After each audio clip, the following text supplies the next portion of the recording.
listeners, welcome to another episode of Romance Unraveled. This is one of your co-hosts, Jacob Bozen. And I'm your other co-host, Abigail Collings.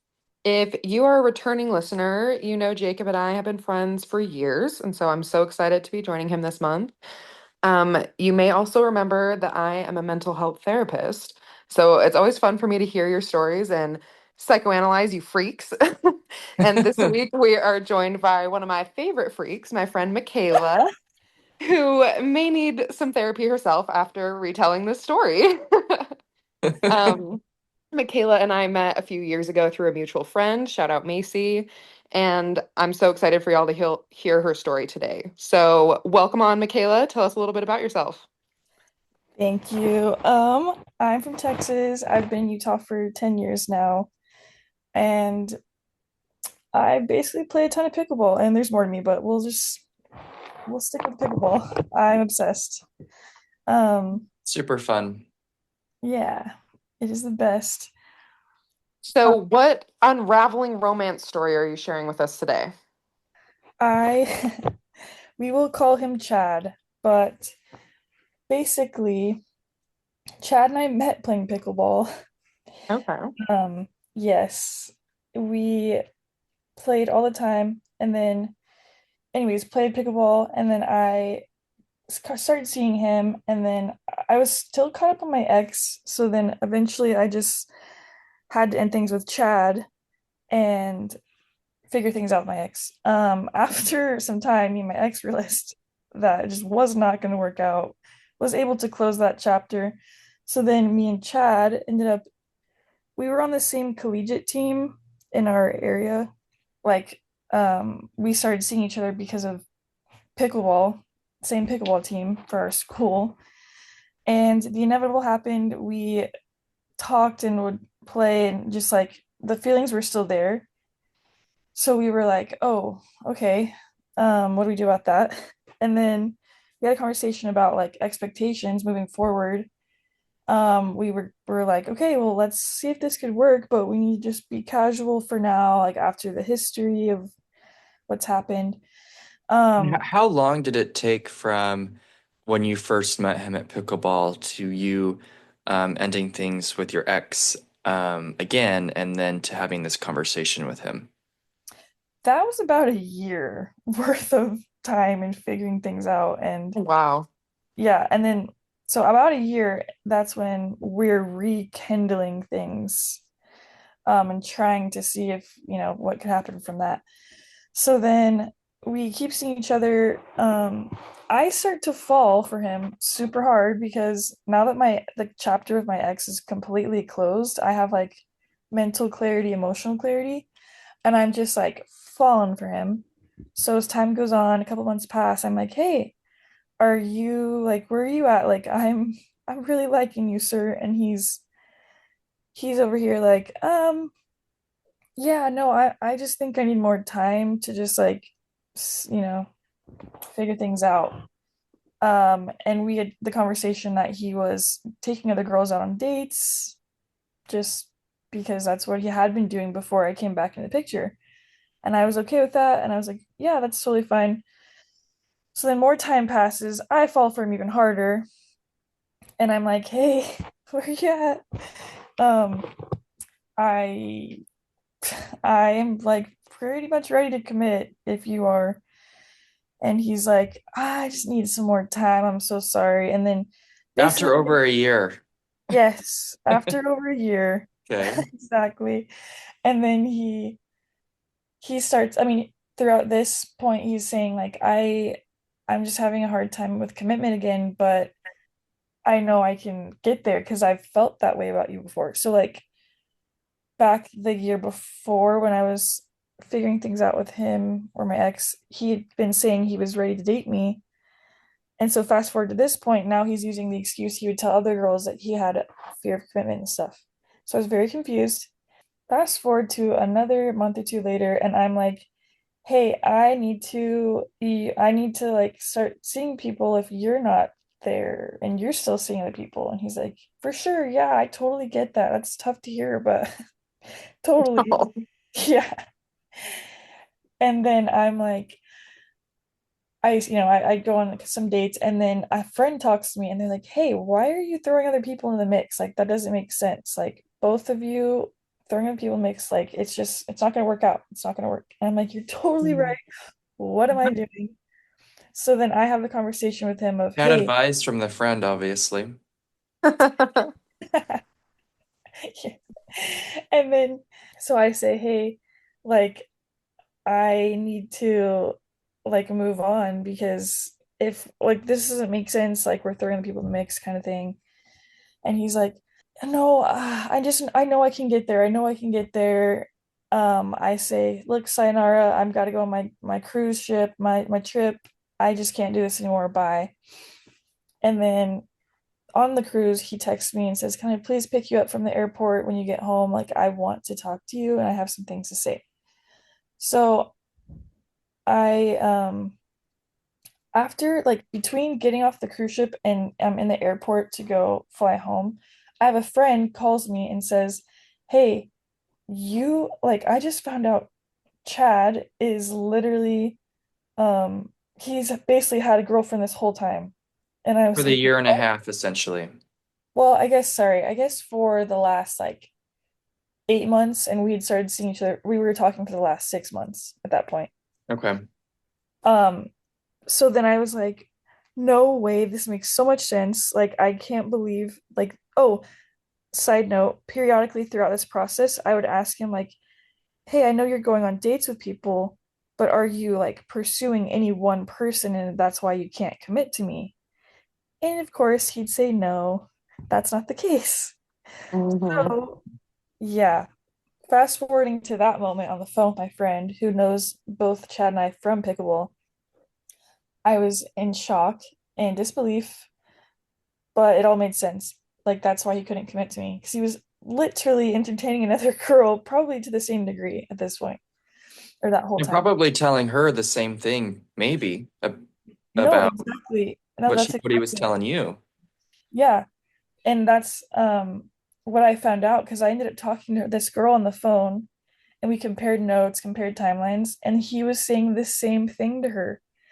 And it wasn't up until just like up until then that she had said, "Hey, I can't do this anymore. You're like leading me on pretty much." Same thing, same conversation. So she broke that off with him, and that's also why I think he kind of was like, "Hey, I know I can get there," like kind of like wanting me back again because now he doesn't have this other girl, you know? Oh, That's okay. what it seems like, at least. So, So cut back to you get the phone call from your friend. He apparently is seeing this other girl. Then what did you do? so then I fly into, back in Utah. He picks me up that night. And we're in the car. He's like, has this little Reese's peanut butter cup there. And I was just like, "Oh, wow, you're doing the little things now. Like, why?" And he's like, "Well, I like you. I know I can get there. And I told you just commitment, blah, blah, blah. Like, sorry, I've just like haven't been able to be like show up more, whatever." And then I say, "Are you sure it's not because like there's someone else?" Like, I kind of set him up to tell me the truth Yeah. and to see what he'd say. And he's like, "No, I told you it's not other people. It's I just like I've had commitment issues from whatever A, B, and C." And I go, "That's not what I heard." And I drop the girl's name, and Oh.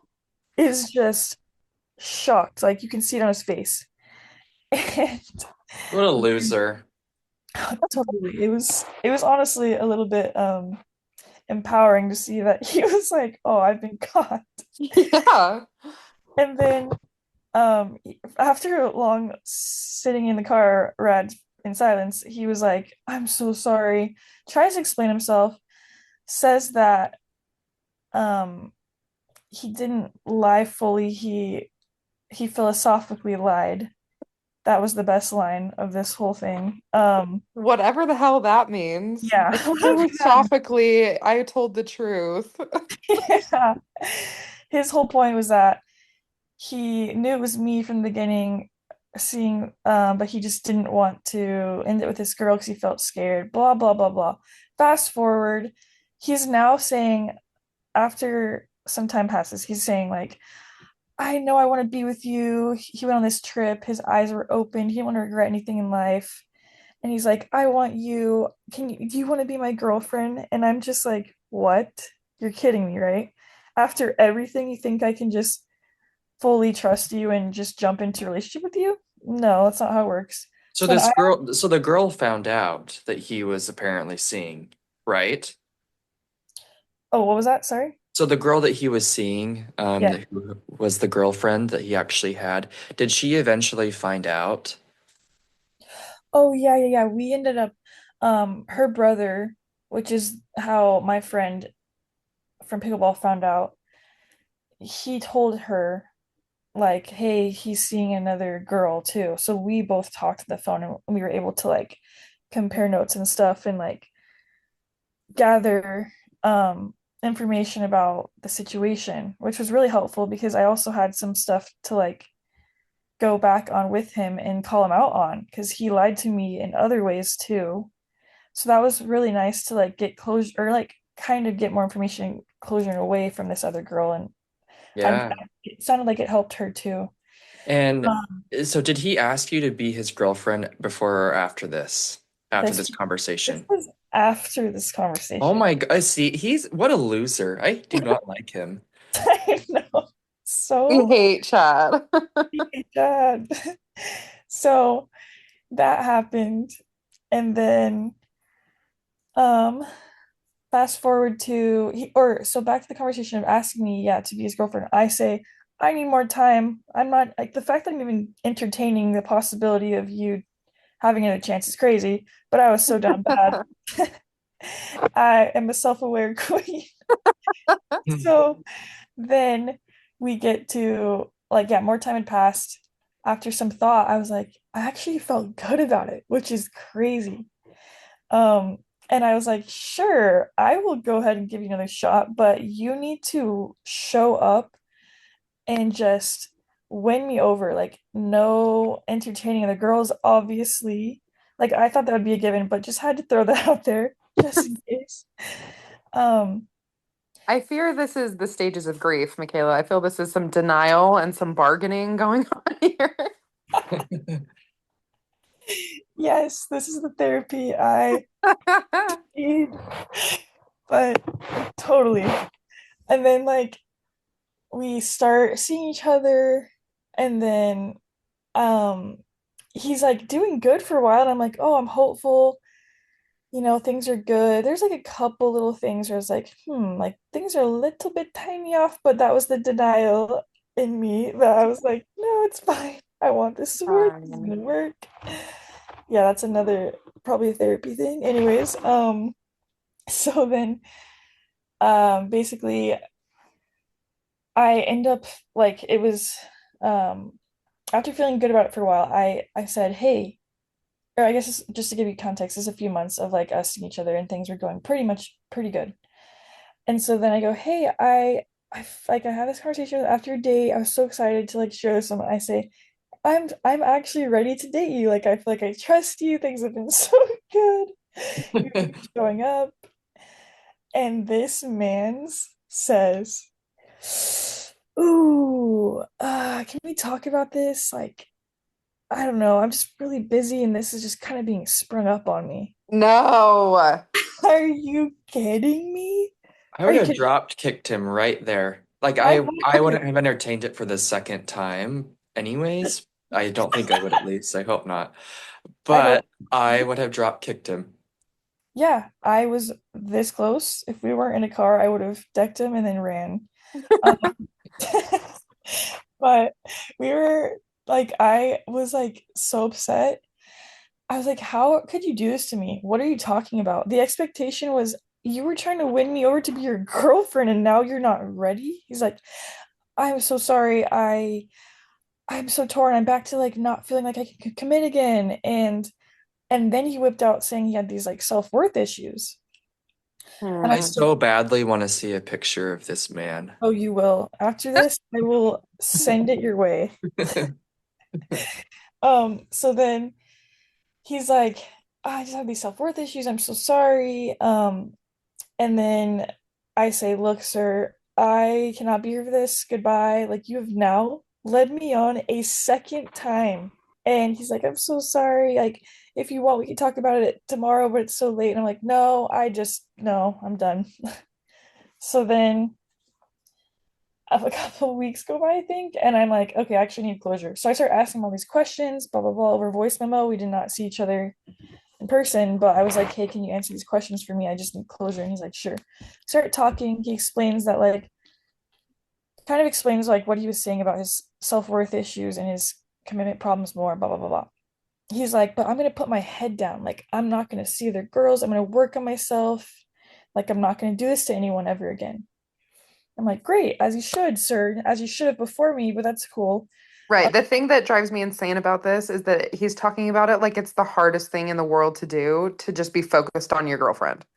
Yes, Like, oh, I'm gonna put my head down. I'm gonna work so hard. Boy, it shouldn't be that hard to just pay attention to the girl you like. exactly. It's not rocket science here. No, it's really not. It's not. And so, and then he's like claiming, like, I'm gonna go to therapy next semester and I'm gonna just like put in the work for myself and like my future partner. And he would drop things like, I know that this is really messed up to say, but I want it to be you and like I could see us still working out. How dare you say that, first of all, after everything you've done to me? No, that's cruel. Yeah, you'll never have a chance with me again. Goodbye. So then, um, fast forward a couple weeks, I have this feeling of I need to. There's this page, I don't know if you guys are familiar with, well, Abigail, I know you are, but the Are We Dating the Same Guy page on Facebook. It's like every Yes. city has one. So I had this feeling to post about him on there just because it just wasn't adding up. I post about him. All of these girls come out of the woodwork saying, like, oh, this guy is creepy. He's nasty. He's gross. He's always asking for nudes. He's always trying to get like sexual stuff, blah, blah, blah, blah. How many girls do you think were saying that? Oh, I'm talking like 15 to 20 girls on this one post. Oh, nice. Okay. Yeah, Yeah, it's like dozens. like a lot of them. And they're saying like this is just over the course of the years. So I'm like, whoa, whoa, whoa, okay. Then I clarify and say, okay, thank you for all sharing. Is there anyone that has been talking to him in the last few months specifically? Because in my head, like, I like the last few months are what were most important because that was the expectation of, okay, we're trying to make this work to where we become official and date and see where this goes. Yeah. So then this girl pops up on this on the comment and she says, hey, I've also been seeing him the last little bit. Like, DM me. My heart drops. We call each other for 2 hours. We're talking about our time frames. Turns out, yeah, overlap. He was talking to her while we were supposed to be making things work and working towards a relationship. While he's keeping his head down and working so hard. Exactly. Oh, what a Exactly. pathetic, pathetic boy. Yes. So pathetic. And then he or she's like, we ended up becoming good friends. Like we literally just hung out yesterday. It's awesome. Thank you, Wow. God, for that. But yeah, so then fast forward, me and Abigail are actually like Galentine's, and we're at like this party, and there's this random girl here, just like friend of a friend. She's there. I'm telling Abigail and her other friend about Chad, an update, and she's like, "Hey, I'm sorry to interject, but are you talking about the same Chad? Like I'm seeing this guy, and I think it's the same guy you're talking about right now." Yeah, she goes, I hope it's not creepy, but can I see a picture of the Chad you're talking about? Yes. So I whip out a Oh my picture and he God. confirms it's the same Chad. And then it's crazy because like she told me that he did the same thing to these other girls that were on this post, that he was basically like using them for physical things and then saying, I'm sorry, I can't commit. I gotta work on myself. Goodbye. Oh But my then gosh. but then How he like relentless of him. This is weird. this is weird behavior, right? Like something deeper is going on. I have my theories, but I that's for can't another tell time. you how shocking it was in person, like in real life, to just spontaneously meet this other woman that's like, wait, no, I'm talking to him. Like it wasn't just the online forum where you're like Yes. intentionally seeking someone out. We're just at a random Galentine's and this other random girl happens to also be seeing him. It What is was odd? crazy. It was so crazy. We all Mckayla, you have a trickster. I sure do, Jacob. You've got a trickster. Our hands, huh? Yeah. It was honestly after all of this, it's just been a very funny, comical experience to talk about because it's just crazy how many girls he has bamboozled, how many girls he's led on, hurt, used, and it's always the same excuse. So Hmm. last thing to drop, I backtracked to the girl that I met from Facebook. We ended up meeting up for like a coffee date and just like chatted about our experiences with him some more. We take a selfie and we decide, let's send this to him and make his heart drop and realize what he's done and that he can't get away with this. And so we do, and he sends me the longest paragraph saying, like, I'm so sorry I wasn't completely honest with you. First of all, you were never honest with me whatsoever. But Yeah. that's when he starts to spill more of the I'm working on myself. I've talked to the bishop. Oh Um, my Lord. Okay. yep, dropped all of that, Jacob. Yep. And said, I've made some big strides, right? I've made some big changes. Then fast forward to that Valentine's, we meet that girl. We send another selfie. I send another selfie with this girl this time. And he is like getting on to me. He victimizes himself and he says, look, I don't really appreciate what you're doing. Like I've made some big changes and I wish you would just, if you have nothing nice to say, like, don't say anything at all. And he said, I wish he dropped a Bible like reference. I wish you'd Okay. catch some stones instead of casting them. I said, Oh my sure, gosh. This horrible sure. culture over there. I cannot do it. Oh I my said, sir, God. how do you expect me to catch some when I've just now there's another example of you leading someone on after you've been trying to put your head down and fix yourself and work on yourself and make things right and just do better. Why am I just gonna be like, oh no, girl, keep going for it, like see it out. Maybe he's changed, like he's telling me. Because his words mean everything to me after like what? Why would you do that? So I was in disbelief after that text, and eventually I just didn't respond because I was like, you're right, I Good. don't have anything nice to say, so I'm not gonna respond to you anymore. And you're just not getting it. And like at the end of the day, it's not my problem. But I do have this feeling of vigilante, like telling the world to watch out for this guy because he is always he could still be on the prowl, who knows? Still on the prowl. We know he is. He must be. You're right. We know he is for He's sure. not changing anytime soon. I'm so tempted to like have you tell his real name. I don't want you to, but I'm very tempted. I know, and it would be for the justice of other women out there, but Yeah.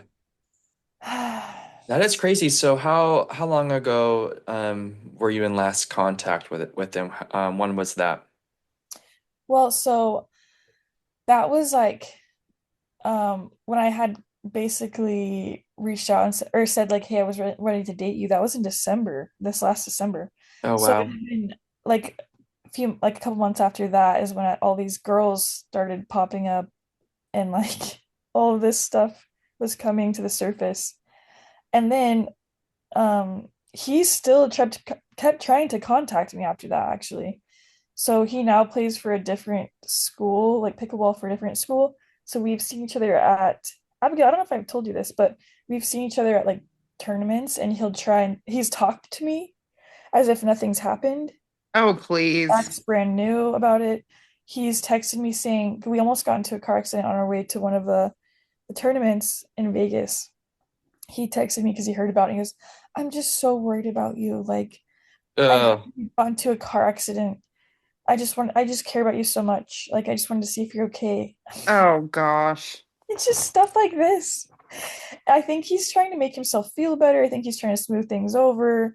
Well, of course, he's And protecting his own ego because he screwed it up so bad. He's trying to feel like the good guy who still cares about you. exactly. And it's not like it doesn't convince me that he's changed or anything. I just laugh it off. But Hmm. eventually I ended up having to say, please don't text me, like talk to me, because he just kept like trying to text me. Yeah. He said, "Hey, this is not like what I'm not comfortable talking to you, blah blah blah." And he said, "Okay." Last thing, Abigail was in the car for this on my way to my birthday like night out. He texts me happy birthday, and it's the longest message. And again, acting so brand new, acting like nothing's happened, and Ew. being so manipulative and just like trying to like hype me up and all this stuff. It was such an icky text, but that's the last of it. Did not respond. I don't know. I need to block him. Why haven't I blocked him? Anyway, Yeah, it's time to block. That's what I'm prescribing you today, Mckayla. You need to block Chad and you need to listen to Clean by Taylor Swift and No, no move the Taylor hell on. Swift. No Abigail, this Taylor. is really sad on me, but I just listened to Clean for the first time last night with my roommate. Oh my gosh. So now What you know. what are the odds that it was just last night? I will listen to it again today. Anyways, that's my story, and I there's loved it. You know, there's every time that he would reach out to you, if I was you, I hope this doesn't offend you, but I would say, "Have you seen your bishop recently?" That's what I would say to him every single time he reached out to me.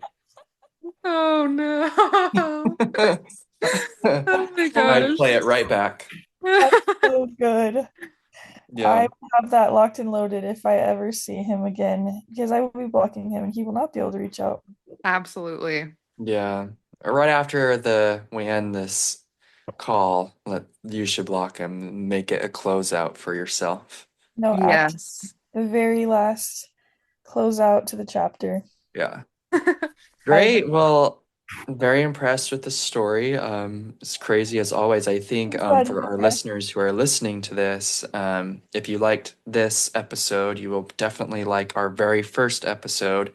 It has a very similar storyline to it with me and my friend Zach here, where I dated his ex-fiance. So if you like this story, head over to the first episode. And then, as always, make sure you subscribe and save. We are streaming anywhere that you can get your podcasts.